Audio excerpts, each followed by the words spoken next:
kami dari kelompok 5. Saya Widya Medisya Apriliana. Perkenalkan, saya Betari Maharani. Saya Elda Syuhada. Saya Dwi Febionia Smita. Baiklah, kami di sini akan membahas materi tentang Konsep dasar ekonomi dalam pembelajaran SD. Baik, saya akan menjelaskan materi yang pertama, yaitu konsep dasar ekonomi. Pada dasarnya, ekonomi merupakan kegiatan sosial karena tidak ada manusia yang mampu hidup sendiri dalam memenuhi kebutuhannya. Manusia satu sama lain harus saling bekerja sama. 3. Misalnya untuk memenuhi kebutuhan akan makanan bagi keluarga, ayah mencari uang untuk digunakan oleh ibu untuk belanja bahan makanan di pasar, kemudian ibu memasaknya untuk disajikan untuk keluarganya. Atau bisa saja rumah tangga tidak memasak tapi membeli makanan siap saji dari penjual-penjual, memproduksi sendiri atau memperoleh dagangan dari produsen. Aktivitas mencari nafkah, belanja, jual beli produksi, serta konsumsi semuanya merupakan aktivitas sosial. Masyarakat terlibat dalam kegiatan ekonomi dalam rangka memenuhi kebutuhan hidupnya.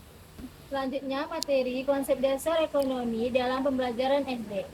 Banyak orang dewasa yang kesulitan mengelola uang dengan baik karena terlambat mengenalkan konsep ekonomi.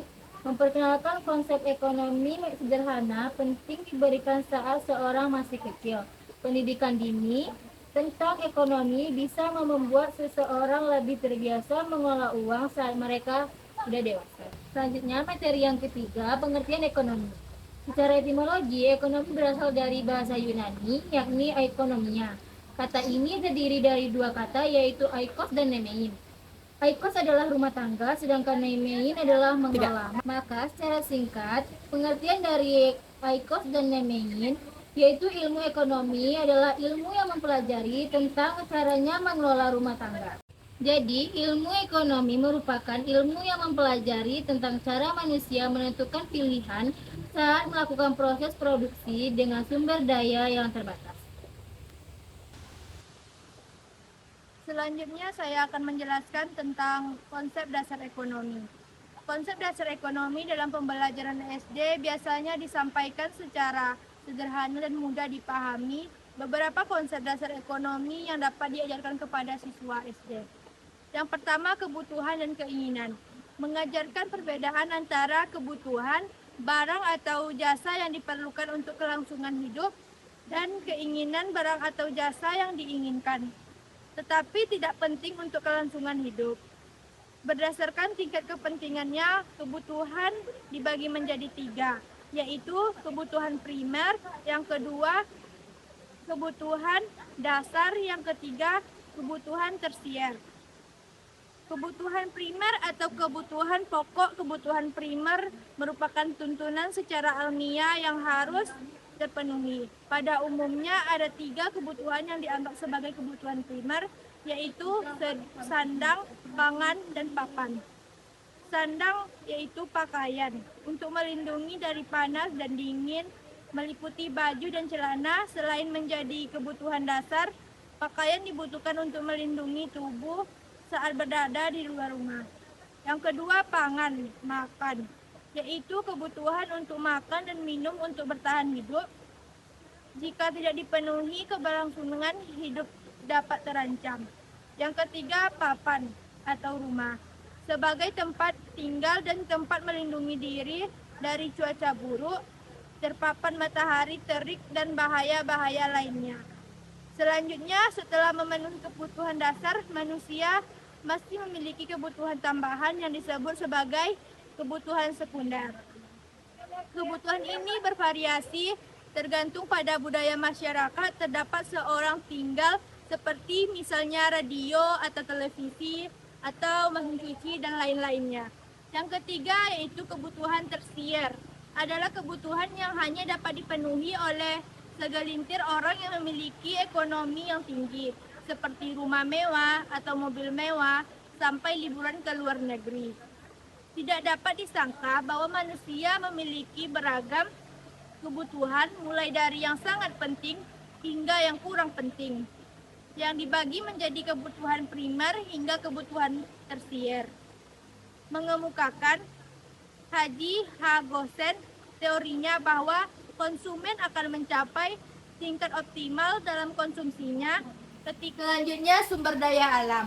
Manusia membutuhkan sumber daya alam untuk diolah dan dimanfaatkan dalam mempertahankan kehidupannya.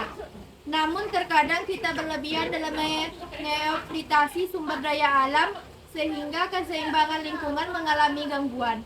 Masyarakat manfaatkan sumber daya alam dengan teknologinya.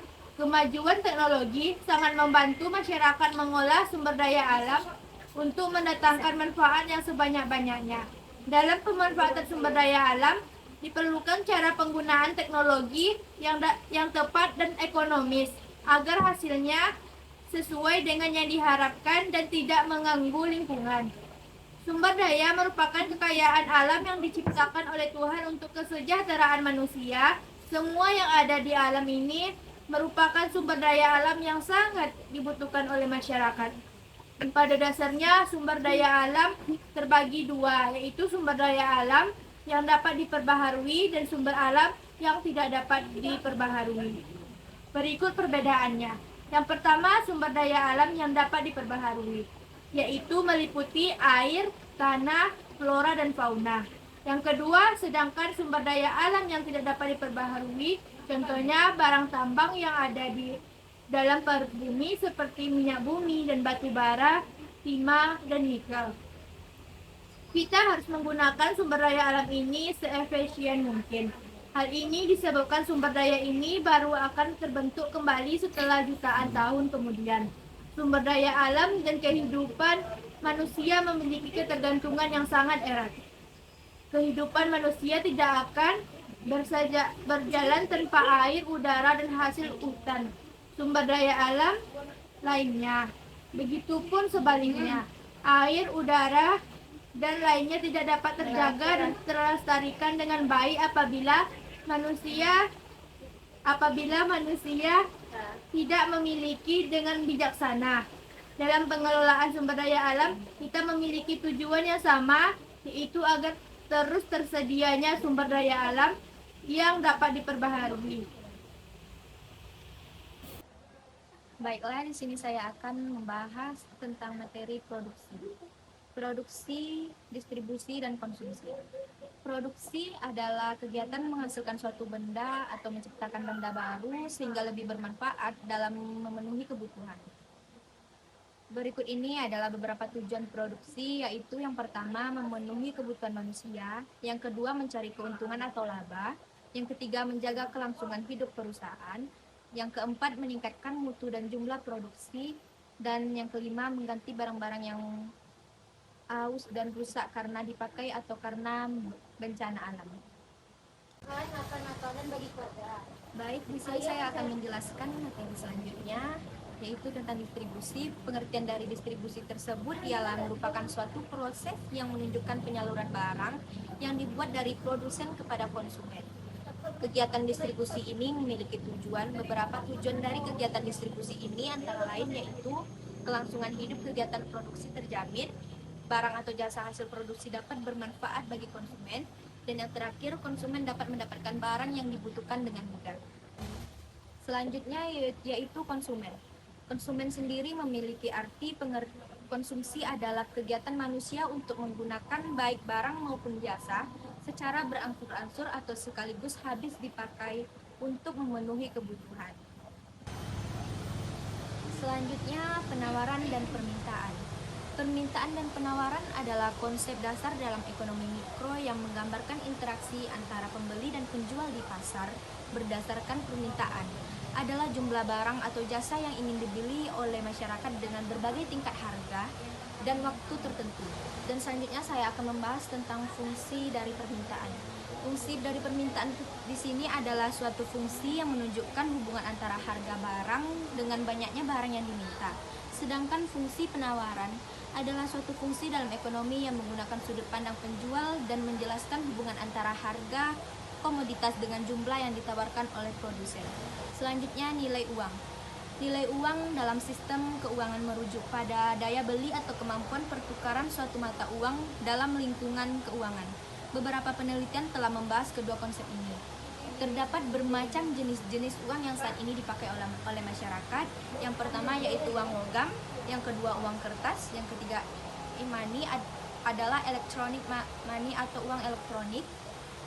Dan selanjutnya, fungsi dari nilai uang tersebut adalah sebagai alat tukar utama dalam kegiatan ekonomi di masyarakat. Tak hanya itu, beberapa fungsi nilai uang lainnya adalah sebagai berikut. Yang pertama, barter, yang kedua alat tukar. Baiklah, materi selanjutnya tentang tabungan. Memperkenalkan konsep menabung sebagai cara untuk merencanakan masa depan dan membeli barang jasa yang diinginkan. Secara umum, pengertian tabungan adalah tindakan menyimpan sebagian dari pendapatan atau uang yang dimiliki seseorang ke dalam akun khusus, seperti rekening bank atau instrumen keuangan lainnya, dengan tujuan untuk digunakan di masa depan. Baik, selanjutnya materi keuntungan dan kerugian. Mengajarkan bahwa dalam perdagangan atau bisnis, seseorang bisa mendapatkan keuntungan. Keuntungan berarti menghasilkan lebih banyak uang daripada yang dikeluarkan. Atau mengalami kerugian, yakni yang artinya menghabiskan lebih banyak uang daripada yang diperoleh.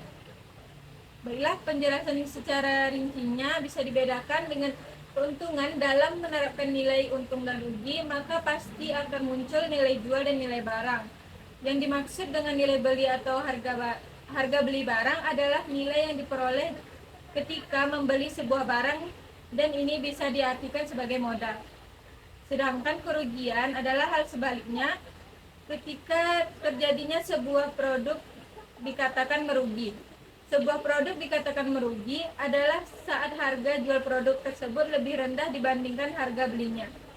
Terkadang saat harga jual sama dengan harga beli, hal ini disebut dengan kerugian. Dan yang terakhir, contoh konsep dasar ekonomi. Ada 5 permainan sederhana yang bisa melatih kemampuan anak SD tentang konsep ekonomi dasar. Berikut cara tentang konsep ekonomi untuk murid SD. Yang pertama yaitu menyusun rencana belanja. Yang kedua, memilah barang yang sudah tidak terpakai.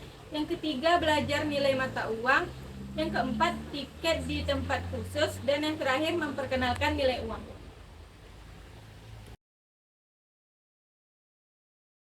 Contohnya, jika petani gagal panen karena serangan hama, maka tidak ada beras yang dihasilkan.